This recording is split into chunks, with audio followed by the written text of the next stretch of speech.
So Michael across the ACT group has suggested that I have a chat with you, Maria, from Walter Tools. My role is simply helping Michael to tell the story of the ACT group as it evolves, or as it has evolved over the years, and the importance of the relationship with people like you has never gone away. So, who are you and where are you from? Right, so Maria Martin, I work for Walter, as you have already pointed out. I'm a channel manager, channel and marketing manager, actually. So the two sort of go quite nicely hand in hand, and we found that across the globe. There's a few people like me with similar positions in Walter, and there are others that are, predominantly marketing, but have come into the sort of the channel partner arena. So yeah, we've just been sort of working out how these two roles sort of dovetailed nicely together. Yeah. And have you been there nearly 5 years now? Is that right? I have, yes. My goodness. Does it feel like fun? Your eyes widened when we said 5 years. It's incredible, honestly. And I think with the whole COVID thing as well, whatever's happened in the last 18 months, I've deleted all that in my mind. So I feel like I've only been here for sort of the 3 years. Yeah, it's fast pace. I understand that. When we were in the thick of it, I'll speak for me, it felt pretty horrible, but now it's not gone, but now it's under control-ish. Yeah. Yeah, it's a new chapter, isn't it? So you've met Michael how many times about? How many times you met Michael? Oh gosh, it must be a dozen or more, I would say, in various different formats and various different places. We've obviously met at the office in Michael's office up there. Yeah. We've been out and about to different places. We've been to the technology centre behind me in Germany. Yeah, we've met in a fair few places. I think it's fair to say that we've, in the last sort of 3 years, we've created some pretty good memories and memorable experiences. And on this subject of the relationship and experiences, tell me your actual working relationship. It's a supplier distributor relationship, is it? Is there anything you want to add around that, Maria? Yeah, I mean, for me, there's a sort of a traditional supplier distributor relationship, and we have those kind of transactional relationships with many distributors around the UK and around the globe, actually. But what we have with ACT and a handful of others like this in the UK is what we call a channel partnership. So the channel being the distribution channel, but the key word there is partnership, I think. So it's not, it's a strategy that we decided to embark upon about 4 years ago, and that's what brought me into the business, actually. My background is actually in the public sector, so I cut my teeth, as it were, on cutting tools about 9 or 10 years ago when I worked for a competitor. I still to this day do not know how I've got into this field, because prior to that I worked for, as I say, the public sector, but I was in a partnership management role. So you can sort of see where the transferable skills, as it were, have come into this arena and into this industry. To be honest, Michael, if you and I were here to talk about tools, which I'm glad we're not, it would be a really short interview. So yeah. It's interesting you say that. It's almost like, I mean, I won't misquote what I think you might have just said, but when I talk to Michael about, Walter and the significant players in the market like you, oftentimes we end up saying it's not about the tools. It's not about the tools. It's about not what the tool is. It's what the tool does. So it's totally puts the focus on, it seems to me, the people who are crucial to you and to Michael as well, and that's obviously the customer. Just recently, Maria, we wrote a little article about how easy it is to get the wrong tool to the customer really, really quickly.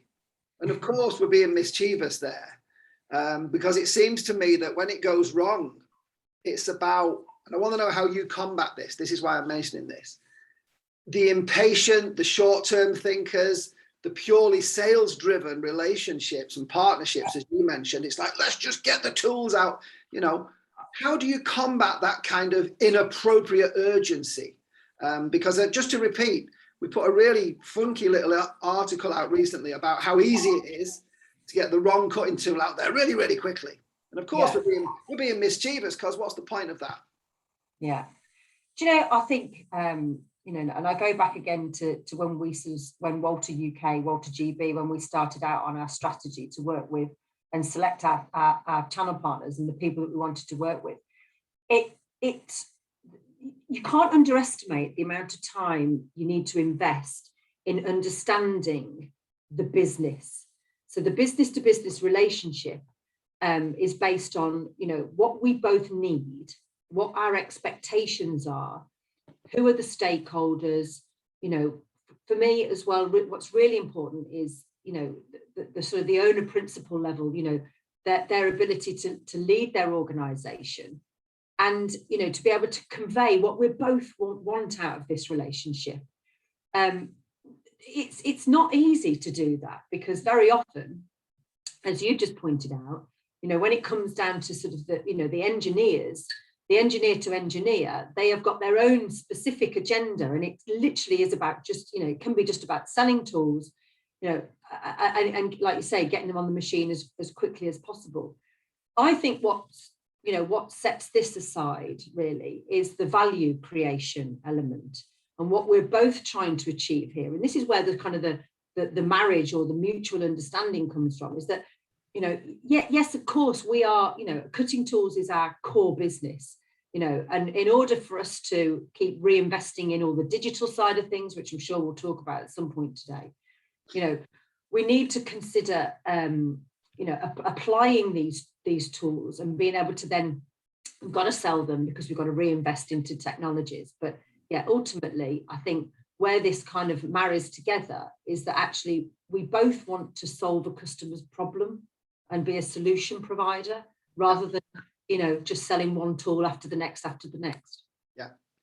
How do you, I was going to ask this very short question, like, how do you do that? Michael's, I'll use the word again, Maria, just because I think it's very important. The patience. Do you and the people on the front line of Walter, are you okay with this, you know, taking your time to make sure that you do, because it takes longer, of course, and you pointed this out, it takes longer to focus on the solution rather than, you know, selling what they want to buy rather than selling what you want to sell, is what I'm talking about. Yes, we are not a commodity selling organization. You know, if you are in that sort of field where you can just swap one thing out for the next, as will go as quick as it came in, as will the next, as will the next, as will the next. You know, the point about this, the point about this industry and Walter being a premium supplier, as I see it, is about, you know, it's re-engineering a process. It's supporting a customer to, you know, to get a better result. And if you do that, then the longevity of your products being within that customer is, you know, it speaks for itself, really. You know, it's not just swapping one out for the next. So that's how I see it. That's what Walter's really about. And I suppose that what makes the more enduring relationships is what we're getting to there, I suppose. Well, that's what Michael's about. That's what ACT are about. You know, they're not about just selling cutting tools. They're about actually redesigning processes. Okay, I'm going to ask you a couple more things. One is, we'll have a little chat about digital in just a moment. I want to know, if you don't mind, before we go on to digital, I want to ask you about where you sit in the market. And you know what? None of us can be exactly sure, but I'm interested in your take on this, Maria, if you don't mind. So there's Walter out there, and then there are the other brands around you. And it's a double-barrel question, really. One, I suppose, is how do you fit? You know, who's not, I don't want to know who's to the right and the left of you, but tell me where you are in the market. You can answer that any way you want, and also why people might choose Walter as opposed to the other choices, if you don't mind, please. So, you know, we are a premium supplier. There's Yeah. no doubt about that. The technologies that are within the product are, they're world class in a lot of regard. We're not the cheapest in the market by any stretch. Okay. That is the nature of being a premium supplier. Okay. So that's where we sort of sit, and we've got our other competitors that, as you rightly say, sit around us. And the thing is about Walter is what you may or may not know, but people listening to this will probably understand, is that actually Walter is 3 companies that have been brought together some years ago. So there are we call them competence brands now, and this is, can you see the colours that are in the Walter logo? They actually are. They determine the Walter competence brands, which is Prototype, Titex, and Walter.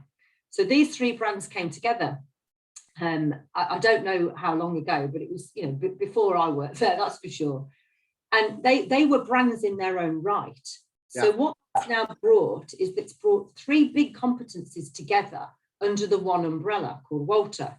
We've got 45,000 line items. I mean, that is a hell of a product portfolio, I have to say.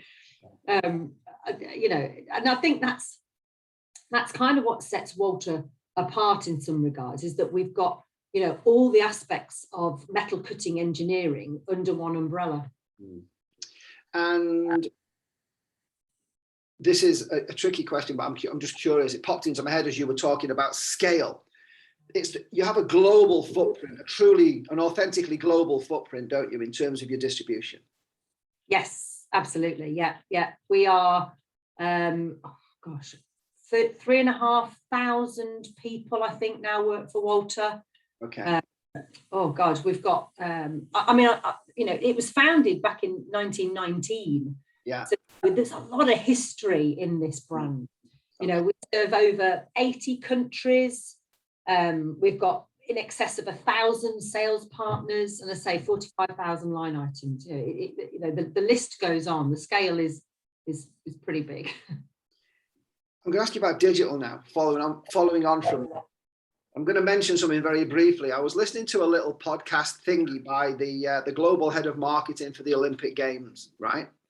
Yeah. And he was saying, the Olympic Games, it's like, is it a brand? Is it something that is for the good of humanity? Is it has it always been there? And the answer to the first 2 is, it is for the good of humanity. It's kind of an amazing thing, of course, a global brand. It hasn't quite always been there, of course, but it feels like it. But this is the reason I'm mentioning this gentleman who was the global head of marketing of the Olympic Games. He was saying, it feels like we're both old and new at the same time. I mean, you've been around since 1919. The Olympic Games has been around. Sorry, not you, of course. Your organisation. We'll cut that bit out. But yeah, sorry, my point is this. He said it feels kind of new and old at the same time. And by the way, old, in my opinion, same as you, established, reliable, you really know what you're doing, expert, significant, but digital as well, because of course, information is so much more immediate these days. Is there anything you wanted to mention, Maria, on the subject of how the digital world is impacting on Walter and vice versa? Well, yeah, I mean, look, this industry 4.0 thing, it's not going away, not by any stretch of the imagination. And I think Walter have been, in my view, very much at the forefront of thinking, how do we best service the customer of the future? Because traditionally, it will change. It is changing. It's changing before our eyes. Yeah. And, the investment, again, I talk about investment a lot, but, what you can see, what I can see from this organization is how much they are absolutely invested in the digital age. We're creating our solutions now and they're all digitally based. Okay. The products and services that we have to offer, it all based upon like big data and that kind of experience. It really is about, the engineer of the future and not necessarily the engineer of today. So, yeah, it's a huge agenda, as I'm sure you know. Well, it's interesting listening to you, Maria, talking about the difference between what you've just called the engineer of the future and the engineer of today, because Mychael and ACT Group are looking at the parallel track of how conversations take place with the younger engineers and the more established engineers, because the conversations are fundamentally the same. Sorry, I'll rewind, fundamentally different. The pace of the conversation, and also the gender shift, this kind of thing. So yeah, ACT Group are really having a good think about this. And I think just the fact that Mychael's been kind of, for want of a better word, I suppose, brave enough to say, just have a chat with Maria, see what happens. You know, if she's happy with it, we'll put it out there. We don't want a highly polished flipping, you know, pretendy conversations and plasticky approaches to the relationship. You know, actually how you work with Mychael and how you work in the industry is important. So, do you know, I think, sorry to interrupt you, Michael, one of the things that that really stands out about Mychael and ACT is the progressiveness of the business and the progressiveness of the way that they think. You know, whenever, you know, I mean, we have like quarterly review meetings, as you'd probably expect from a, you know, from a sort of a well-established partnership and business relationship.